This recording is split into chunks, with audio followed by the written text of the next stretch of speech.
Iran are intensifying as the country's president says the crisis may be moving beyond the control of officials. Trey Yanks is following all of these details very carefully. Are things ratcheting up there, Trey? Yeah, Dana, good morning. Protests continue to erupt across Iran over the country's weak currency and poor living conditions. Human rights organizations say at least 36 people have been killed by Iranian security forces since these demonstrations began late last month.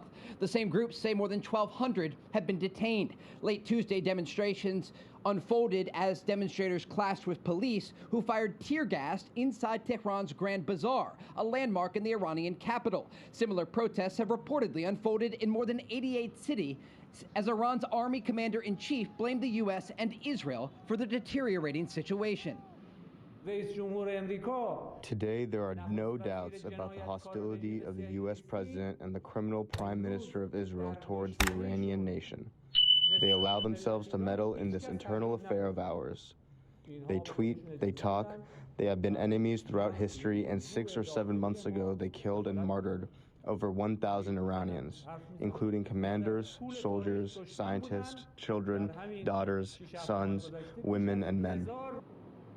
The commander referencing the June 2025 strikes that were launched by Israel and the United States amid the 12-day war when President Trump ordered the destruction of Iranian nuclear sites. 6 months later, there are growing questions about the possibility of another direct conflict with Iran, as the president has warned Iranian leadership against killing demonstrators. Overnight, the son of Iran's exiled Shah was on Fox News saying this to Sean Hannity.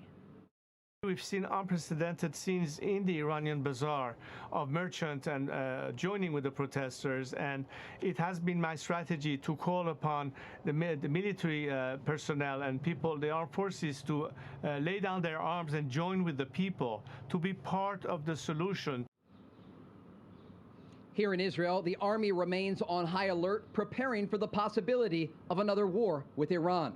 Bill, Dana? So, Trey, while we keep you here, there's a big piece in the Associated Press today talking about the events of Venezuela this past weekend are on the minds of many there in Iran. I don't know what you picked up on that. Khamenei is believed to have gone into hiding for his own protection. Can we advance that story at the moment or not? Absolutely. Look, the Iranians are looking at what the United States says and what the United States does. President Trump was very clear that if Nicolas Maduro continued to try and get drugs into the United States, that the United States would take action against him and his regime. And we saw late last week that's exactly what happened. You have to imagine Iranian leaders. Please subscribe to our official channel, USA News,